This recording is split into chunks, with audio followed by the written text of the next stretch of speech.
class with you. I want to talk to you a little bit about how the rich are getting richer, why the rich are getting richer, and the mechanics of what they're doing to do that. Now, our goal is to help you to have a richer life. Our goal is to help you have a better life. Our goal is to help you, your family, and friends to have a better life. And I want to teach you what they're doing because you can do the same thing. Now, my dad is 4 days older than Warren Buffett. My dad taught me these things when I was young. He didn't sit down and just teach it to me. We did it. Now, my dad never made the kind of money that Warren Buffett did, but he taught me the same common sense kinds of things. When Warren Buffett passes away, on his tombstone, he wants the word teacher put on his tombstone. That's what he wants to be known for, not as the world's greatest investor. But I want to teach you what they're doing and how you can make this work. The simplicity of the 5 steps to financial freedom and the 7 steps to wealth.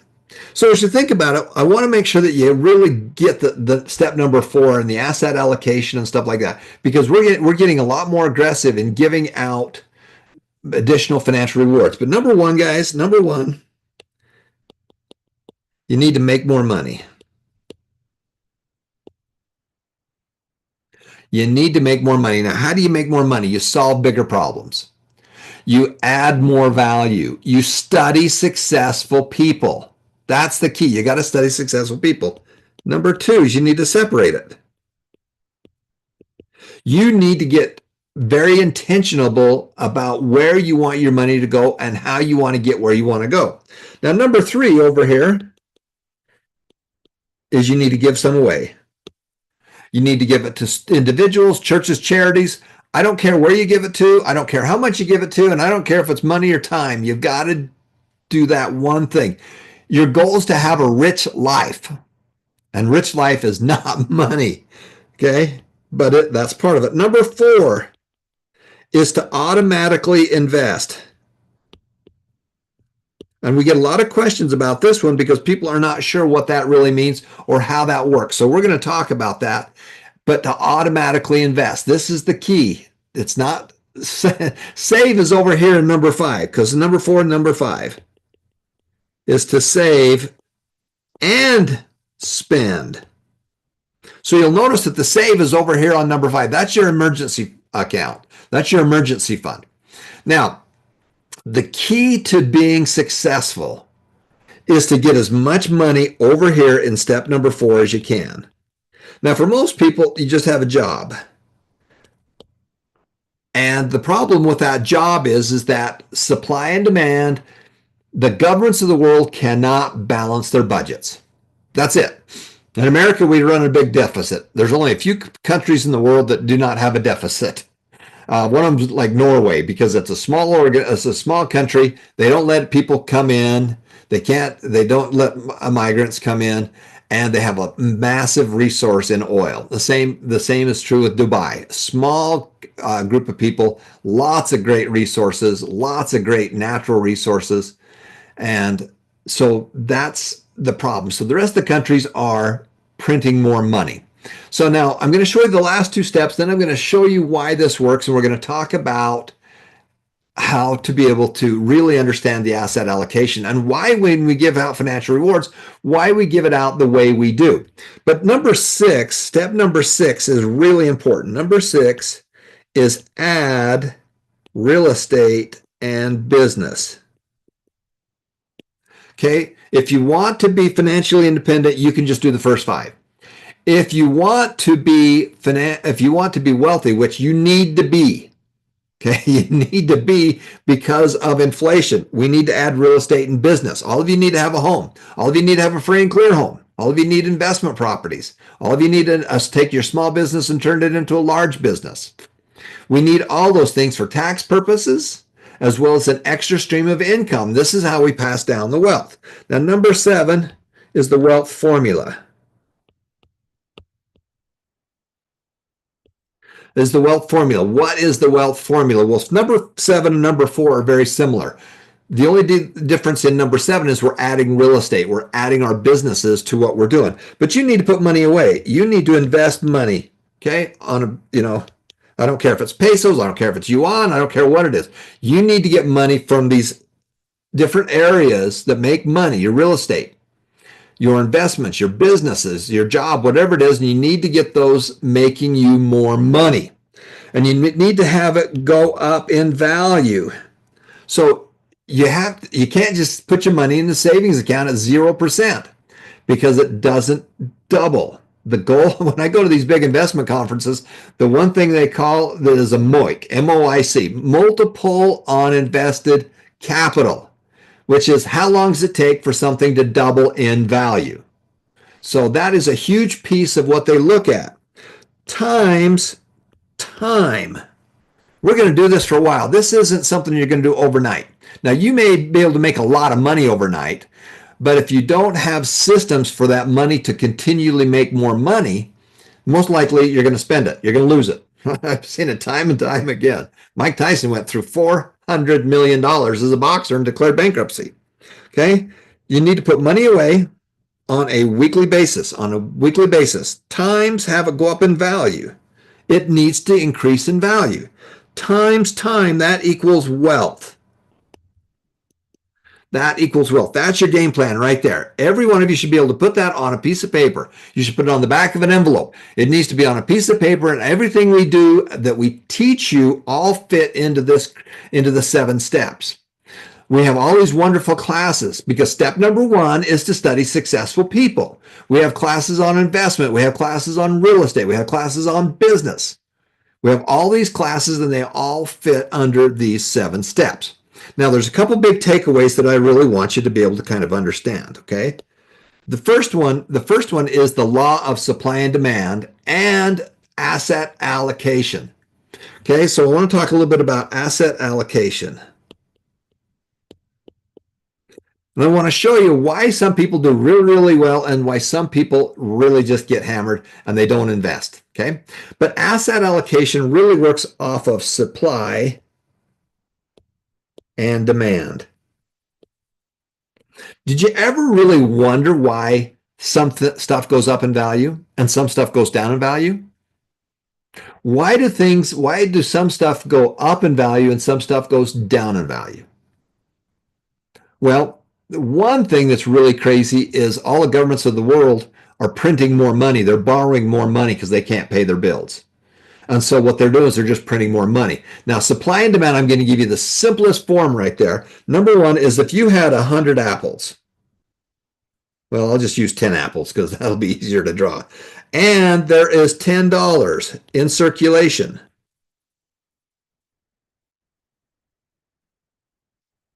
Then every apple equals $1. I got 10 apples and I got $10. Okay? So every apple is worth $1. But if I just go out there and add another 10, so there's 20 over here, I print more money because I can't pay my bill, so I simply print more money. Now every apple is worth $2. There's $20 out there and there's only 10 apples, so that means every apple is worth $2. Now, if you are buying apples, it's terrible. It's inflation. It hurts you. As you know, you look at stuff as it's getting more expensive. Why is it getting more expensive? Well, because they just keep printing money. They keep borrowing money.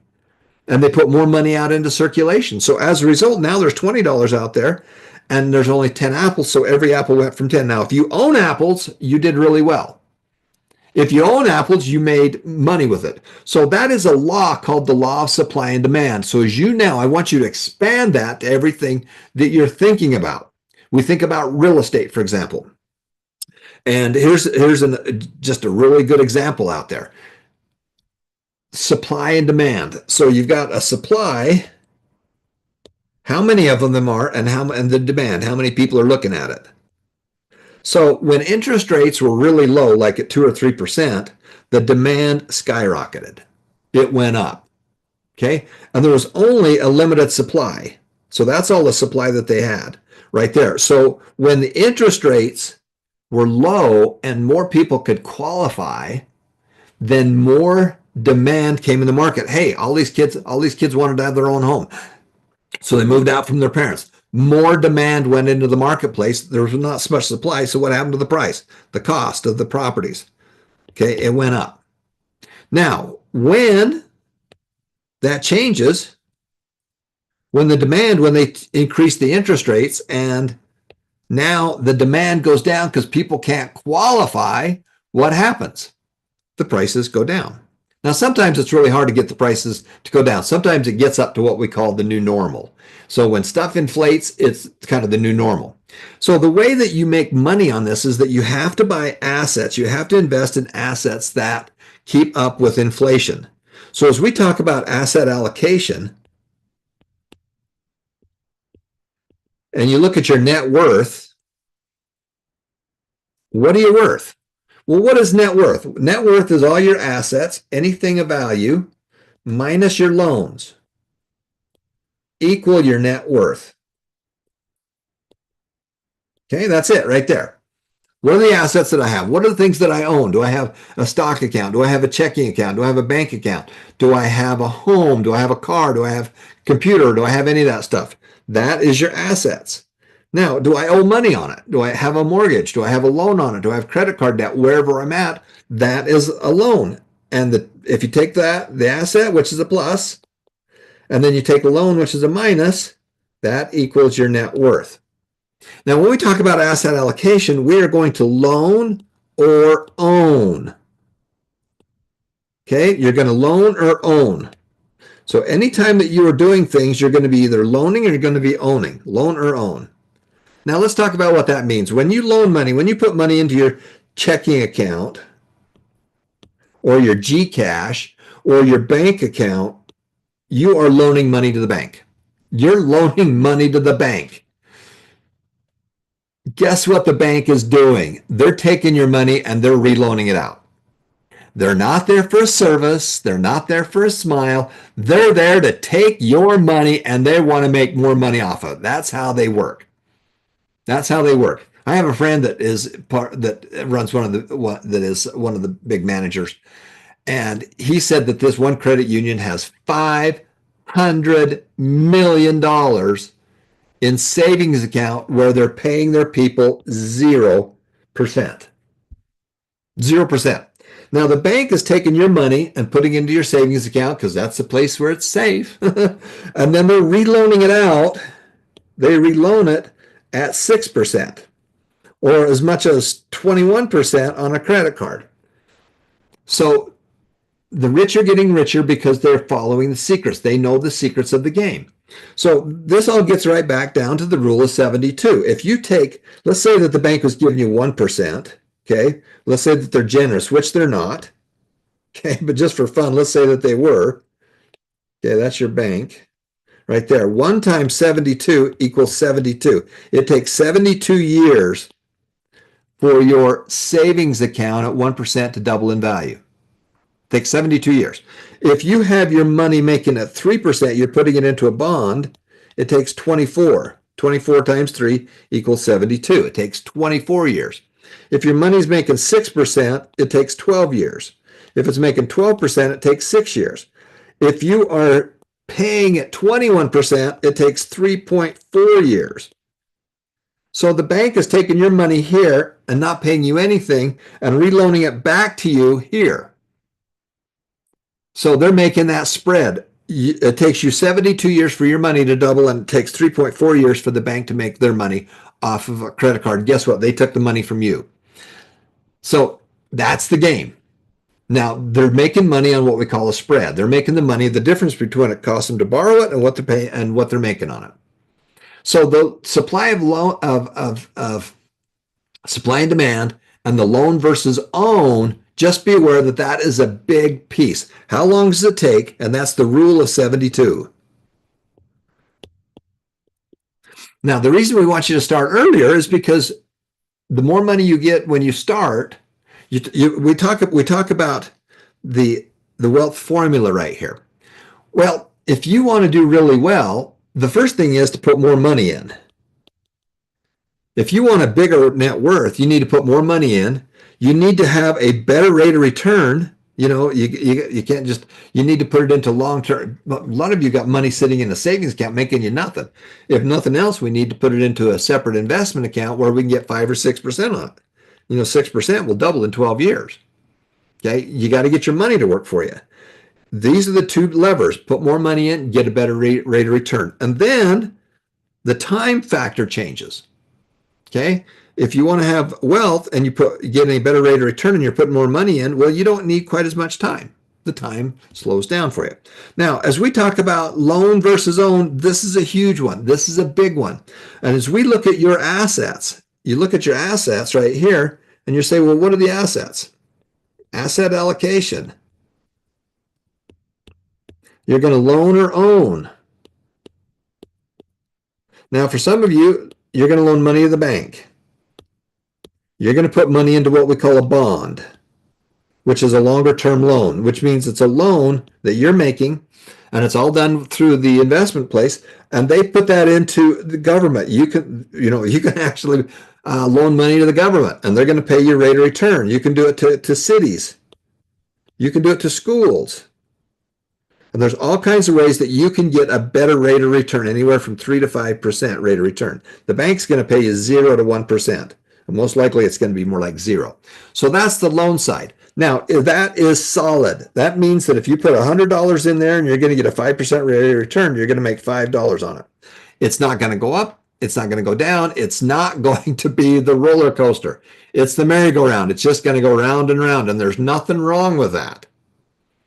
But just be aware that you're not making as much of a return. So as you take all of your assets and you say, I've got $100 in there, 100% of it, well, I might take 30% of it, and I'm going to put it into the loan side. And I'm going to take the other 70%, and I'm going to put it into the own side. Now, if you're young, my advice to you would be to get a lot more aggressive with your own side.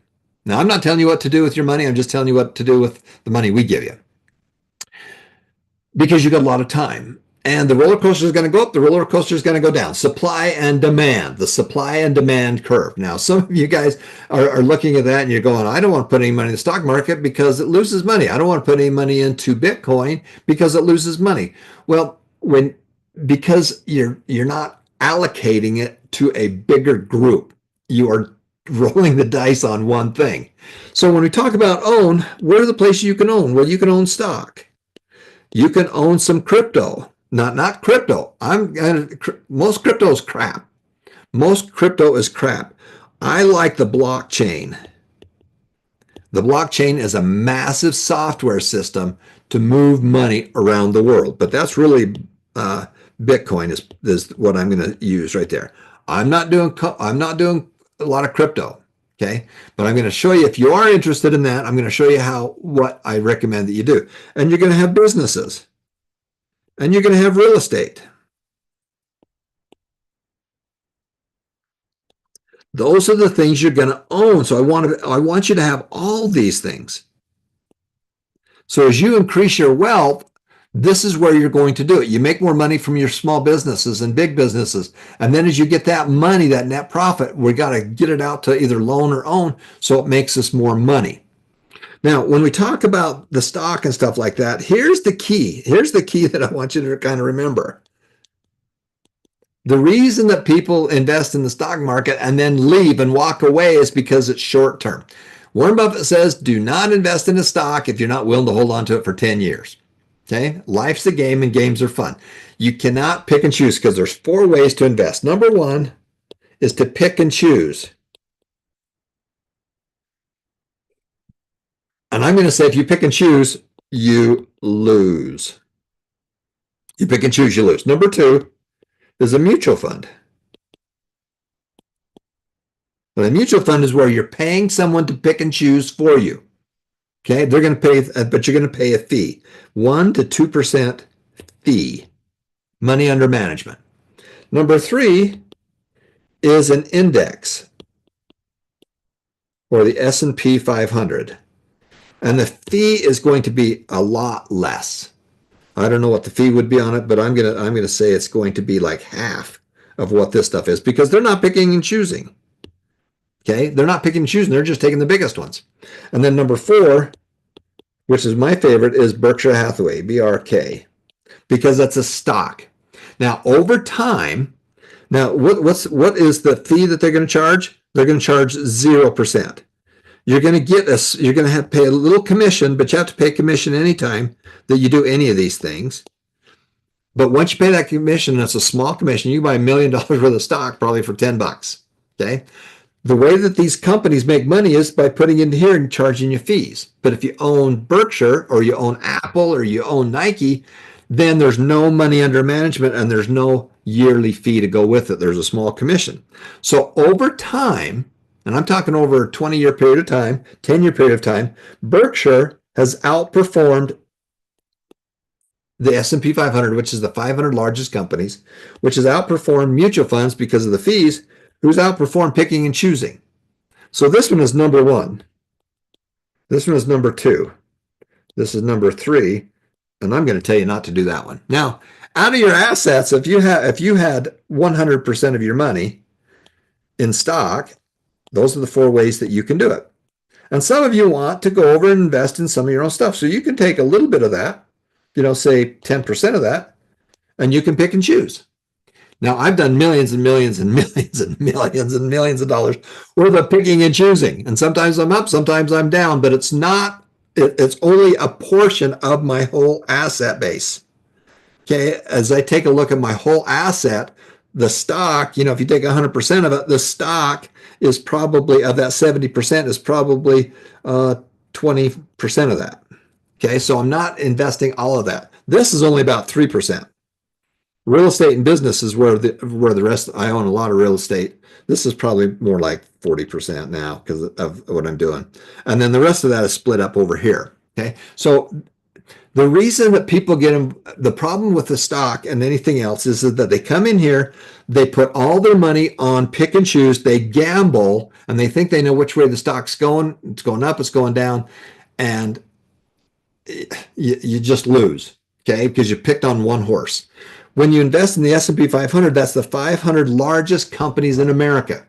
Those are the biggest companies in America. As a result, some of them make money, some of them lose money. Not so much they're losing money, but there's supply and demand. More people are investing in that stock. As a result, there's more demand.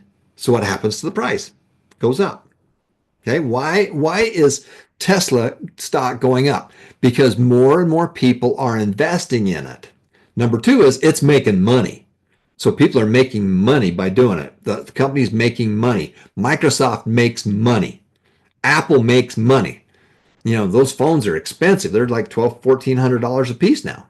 Okay, they make a lot of money, and it's very inexpensive to make those, but they make a lot of money. So those companies make a lot of money.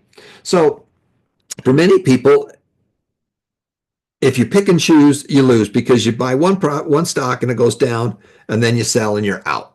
Okay, so we don't do that. If anything, you want to have most of your asset base in an index fund or in Berkshire. Okay, now I'm just telling you what I do. I do a lot of pick and choosing. I'll be honest with you. I still do some of that, but I'm really pretty good at it. Sometimes I'm up, sometimes I'm down, but it's not a big portion of the overall net worth. It's a percentage of it. So that is what we're going to recommend that you do. And once you get started, we're going to recommend you put most of it right here and right there. And if you want to put a little bit of it over here, and pick and choose, go ahead. One of the reasons I want you to do some picking and choosing is, but I don't want you trading it. I don't want you to buy it now and see if you can sell it tomorrow. You want to spend your time and energy in step one, make more money with your businesses and your job. You want to turn this stuff into more of a passive. These guys that come out and say you can pick and choose and you're gonna make a fortune. Well, you need to have a big chunk of money to do it. And for most of you don't have that. Now, when you come back up here and you say your assets right here, well, you've got your stock chunk and then you've got your blockchain. Okay, now let's talk about blockchain just for a minute. All right.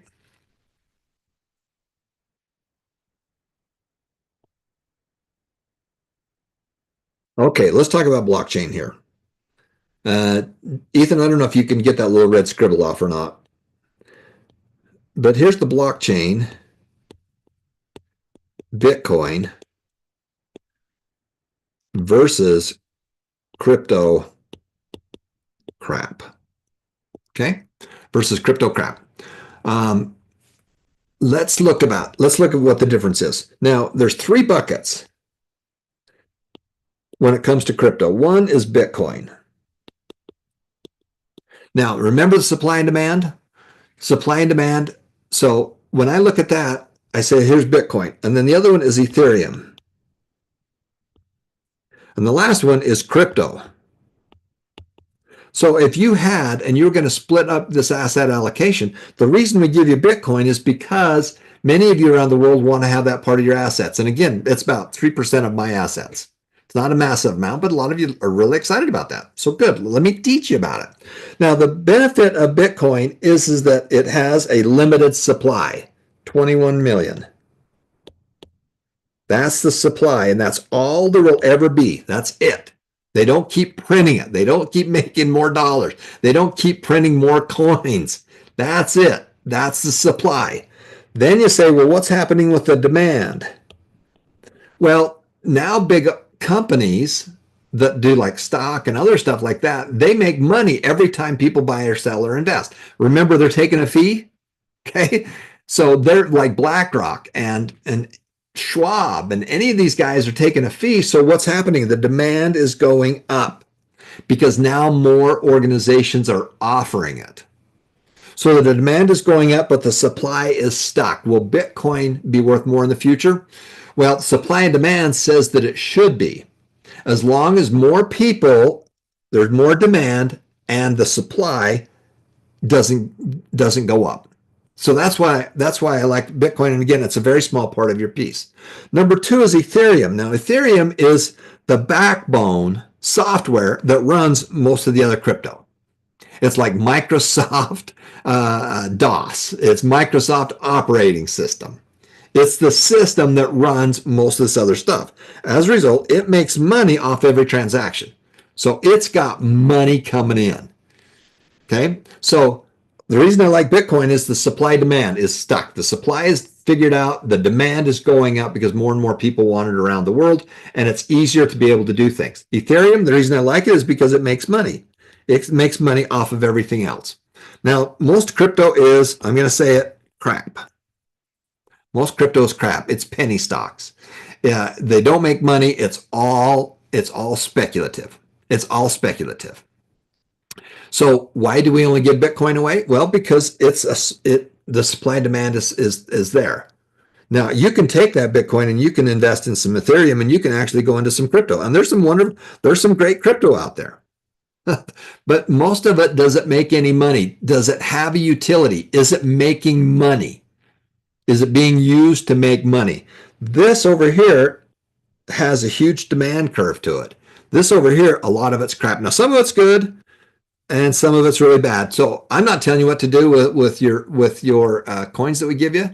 But if I would put most of it here, that's probably the best one, and then there, and then I would put a smaller amount in here. So I'm not telling you what to do with your money, but if I was doing anything, it would probably be 50% here, 40% there, and 10% there.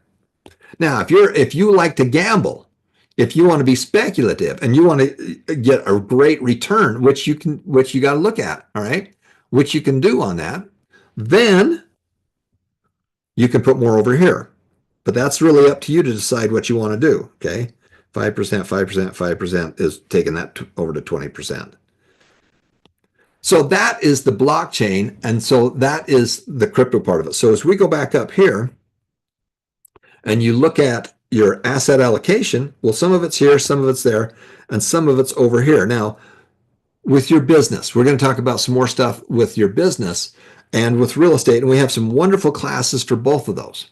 Okay, so that's our system that we've got right there. That's the asset allocation. I'm going to talk about real estate and I'm going to talk about business in a separate class because we want to get even deeper into both of those. So the big takeaway for you, though, the big takeaway for you is as you get money in, you're going to do asset allocation with it. You're going to do the 7 steps. Remember, you're going to be doing this the rest of your life. This is not something you're going to do just for the weekend. You do this for the rest of your life. Asset allocation, supply and demand, rule of 72. We're going to take our money and we're going to split it up, okay? It's going to be safer that way. Now, some of you are going to say, screw it, I'm just going to go do this. I'm going to go gamble. Good. If you're really good at it, and Warren Buffett says that when you diversify, it's because you don't know what you're doing, which is true. I don't have time to go do all that because that's not what my business is. If you're really, really great at something and you really understand, like Microsoft, Bill Gates has his money in Microsoft because he understands it, and he's made a fortune doing that. Elon Musk has made a fortune by owning his own companies. Okay, that he doesn't invest in other stuff. He's put all of his money into his own stuff. So that is a big piece that I think will help you with your asset allocation. And again, the reason for all of this is because we want you to understand you're going to be make, manage, and spend millions and millions and millions of dollars in pesos your whole life. Let's figure out a plan of what you need to do in order to be successful with that. All right. So thanks for watching, everybody. Make sure that you share with others. Make sure that you make a dent. Make sure that